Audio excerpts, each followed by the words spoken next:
Hi everyone. Thank you so much for joining. Today we're going to be covering chapter 14 and it's the last chapter, which is crazy because it's December 31st. And that's just so crazy. I did not plan that out, but it's the last chapter, so I think that's really cool. I hope you guys are having a good day, as I always say, and let me know if you guys have any questions. That's it? Alrighty, let's get started. Alrighty, so chapter 14, A Vision for Midwifery and Mothers in the 21st Century. As I prepared to write this last chapter, my telephone rang. On the other end of the line was a woman calling for her Amish neighbors. When an Amish couple or midwife decides that they need help of the midwives at the farm, a typical scenario for the Amish husband is to go to the closest English neighbor for telephone service. English in Amish usage means those of us who aren't Amish. He relays his message to the neighbor, who then calls us to head back home to his wife. As you can well imagine, this system does not provide much detail given the constraints of Amish men talking to English neighbors who are not midwives. This time, the call was about a labor already in progress, one that my partners and I had not been booked to attend. I tried everyone else's line first, the neighbor explained, but you're the only one of the midwives I could reach. I tried everyone else's lines for. Oh, I already read that. Amos Y's wife had been in labor since midnight last night, she said, and she's having a hard time. The mother-in-law wants you to come. I don't know this woman, I said. What number of baby is this for her? Number 7, she said. I felt my dilemma full force. I had my publisher's deadline to meet, but I am a midwife. So this is the day that she was gonna write this last chapter. When push comes to shove, the writer always has to give in to the midwife. Grabbing my birth kit, I told the neighbor to get the message to the family that I would come as quickly as possible. I set out on my 25-mile journey as the sun was sinking low on the horizon. If at all possible, I wanted to reach my destination before it was completely dark. Finding Amish houses that you've never been to is not easy, especially the day after it has rained for 3 days straight and flooded. Everything in the area is worse than anyone living can remember. You know there is going to be a lot of mud between you and your destination because almost all of the Amish live on gravel roads, way off even the country roads. You know there will be no porch light. As I drove, I was aware of many possibilities that might lie ahead. I thought of the prayer of the gunner on Horatio Hornblower's ship, who each time they entered combat said, Dear Lord, make us truly grateful for what it is that we are about to receive. Just as the last bit of light vanished in the western sky, I stepped out onto the porch of the family, whose 2-story wooden farmhouse, and wiped my muddy feet on the blue denim rag before the door. So she wiped her feet on the blue denim rug before entering the door. Amos greeted me there. He led me to the kitchen. The kerosene lantern he carried provided the only light in the room. He escorted me over to his wife, Emma, who was sitting in a hickory rocking chair with a brown polyester blanket wrapped around her. I was happy to see that she was alert and in good labor. I had never met her or Amos before, but the mother-in-law turned out to be an Amish midwife whom I had known quite well. She had been with Emma since the wee hours of the morning, and she wasn't sure what was holding up the birth. I knew that she would have recognized any dangerous positioning of the baby, a shoulder or transverse presentation, for instance. Watching Emma go through a couple of heavy-duty rushes let me know that her uterus still had plenty of power. So her uterus was still contracting very well. A vaginal exam told me that Emma's cervix was quite thin and open, though almost out of my reach, and that the baby's head was still relatively high for this stage of labor. I discussed with her the possibility of my carefully breaking her water bag. She agreed. I put a slow leak in the bag. As the clear amniotic fluid dribbled out, the baby's head began to push directly on her cervix, helping it to open during the next few rushes. Within a few minutes, the baby's head was emerging. Slowly came the forehead, the eyes, the nose, the enormously fat cheeks, and the chin, but no neck. Emma's attempts to push out the baby's body were fruitlessly, because the baby's shoulders were tightly impacted. I need you to turn over on your hands and knees, I told her. An action I had suggested earlier might be necessary. I can't, she said. I knew that the long dress she was wearing wasn't going to make the move any easier. It is usual for Amish women in labor to wear their day clothes. I could not imagine being fully dressed giving birth. I would be so uncomfortable.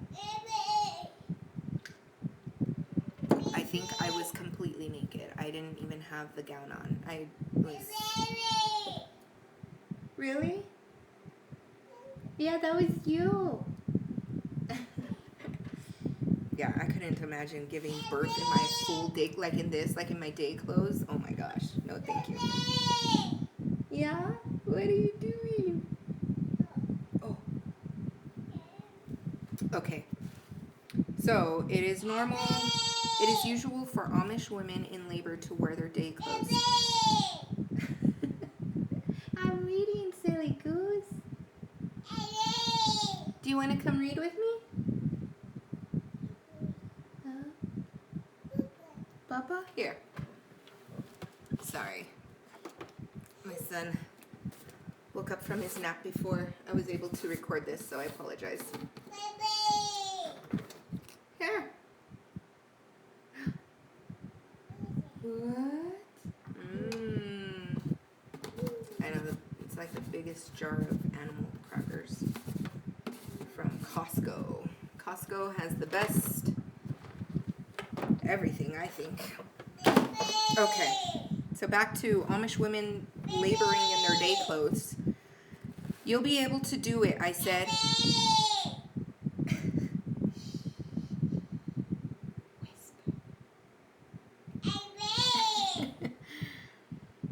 You'll be able to do it, I said.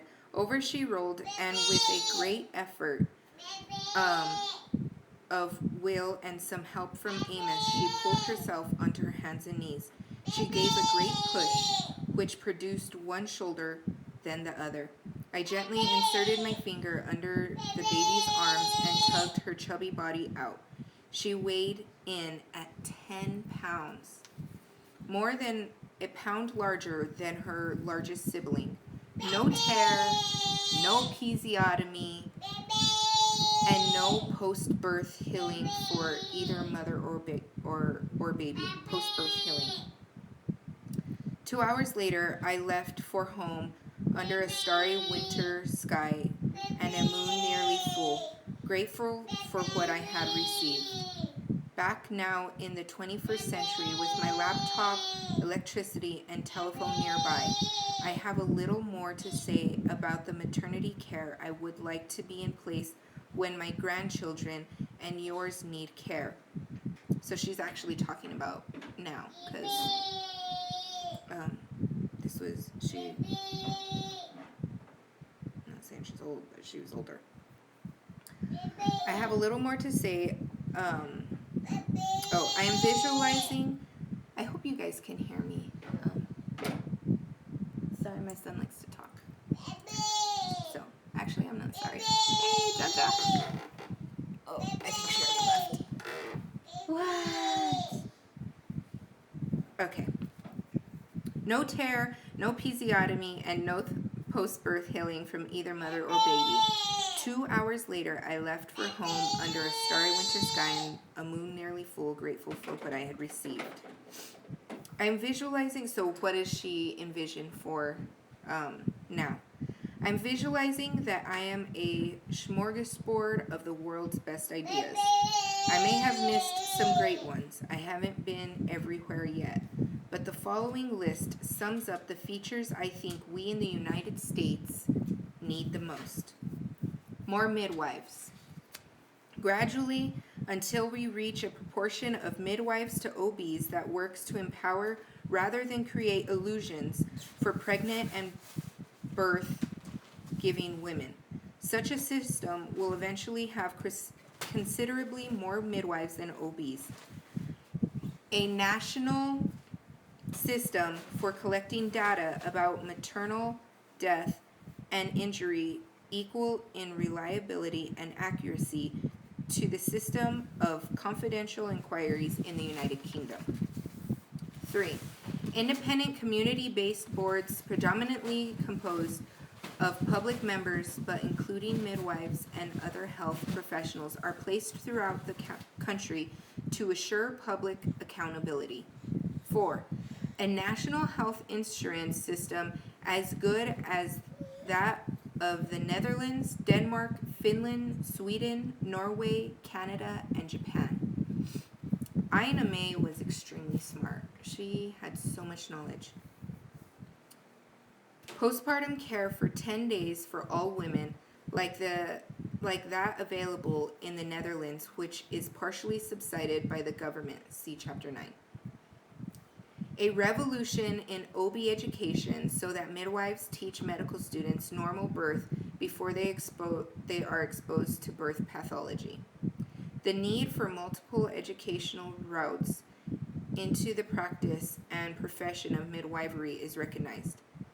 Every medical student who will eventually provide maternity care learns to dress a newborn without making him or her cry. Wow. That's pretty specific. So she wants every medical student who will eventually provide maternity care learns to dress a newborn baby without making him or her cry. So not squishing them and making them scream and waking them up. I think that's every mom's pet peeve is you just get your baby down and then they need a diaper change or need a change of some sort and then you have to wake them up. Or someone else wakes them up. Oh my goodness. Especially when they just fall asleep. Oh man. Alrighty. The art of vaginal breech birth is maintained and transmitted in the next generation of midwifery and OB caregivers. So there's actually an Instagram page and oh hi Jaja. There's an Instagram page and a whole website. It's called Spinning Babies. And if you guys have a breech baby, I would definitely look up Spinning Babies. They have really good outcomes and stuff like that. So, anyways. Rarely use machines for what humans can do far better. That's gone backwards. I think they use machines for everything now. Every mother gets to choose where she gives birth. Vaginal birth after cesarean is an option for women in all regions of the country. I actually believe that is increasing.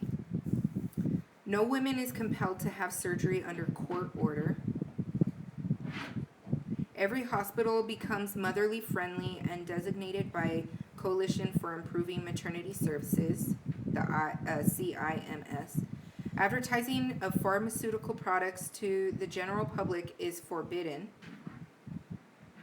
Wow.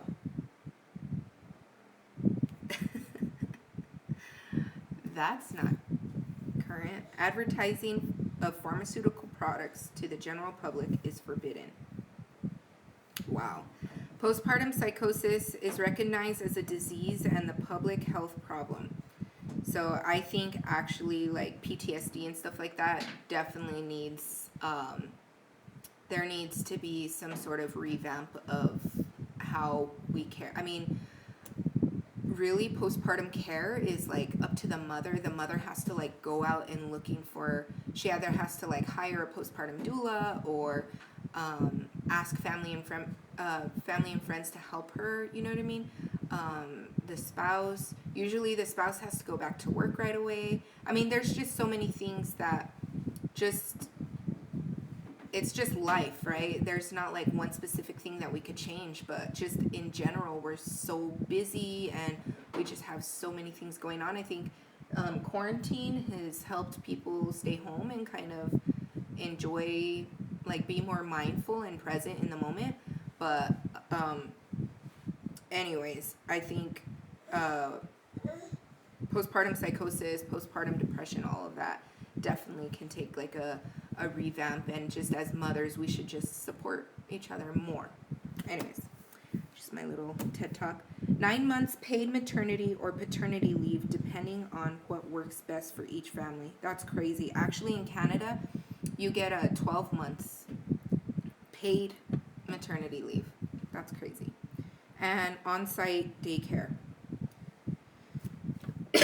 So Ina May, these were all of her suggestions to a better birthing, maternity, mothers, all of that. Good job. You're almost there. Yay! You did it!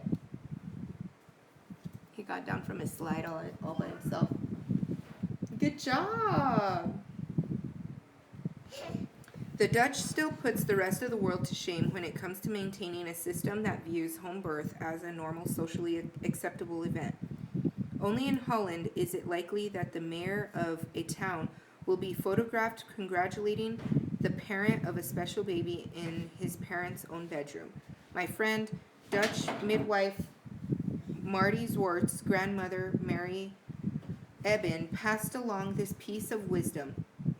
Even if you don't have much money, keep in mind that a bedroom is the most important room in the house. Love and sadness are shared under the sheets, and you hope that your children will come into the world in your bedroom and that you will leave the world there. It's gonna make me cry. Jeez. Naturally, Mary grew up knowing that it is all right to receive guests there. Speaking again of her grandmother's thoughts on the importance of the bedroom, she added another of her grandmother's wise sayings. If there is a quarrel, it will be made up under the blankets. Maybe one of these days, as a New Year's baby birth will be honored in a U.S. couple's bedroom, I am going to continue working towards that goal. Oh, so she wanted to have a New Year's baby birth. That's crazy for all the moms that are giving birth tonight, or are going into labor today. What? One thing is certain, that goal cannot be realized as long as most U.S. women remain convinced that their bodies are poorly made. Good job! To give birth. If I have persuaded you of nothing else in this book, I hope that one message will stay with you. Your body is not a lemon. Man, that was a really good book. I don't know why I just got emotional that I finished that book. That's weird. Anyways, thank you guys so much for joining me in this journey of becoming a doula. We just finished our first book, Ina May's Guide to Childbirth. And it's written by Ina May. She was a midwife for a lot of years. I should have that memorized. So the whole first part of the book is birth stories. I think I'm going to start reading like one birth story a day. And then we are going to start on the womanly art of breastfeeding. So this is going to be the next book that we're going to read. It's a tad longer, so it might take longer to read, but it's going to be really good. And I don't know. I hope you guys join. And like I said, if you guys want to go follow me on my YouTube page, it's Strength Over Fear. So it's like the same name as my Instagram, except without the doula part. It's just Strength Over Fear in YouTube, and share the videos with other moms that are soon-to-be moms, or I don't know, anyone that you think that would enjoy this knowledge. And thank you guys so much again for listening. I hope you guys have a good day.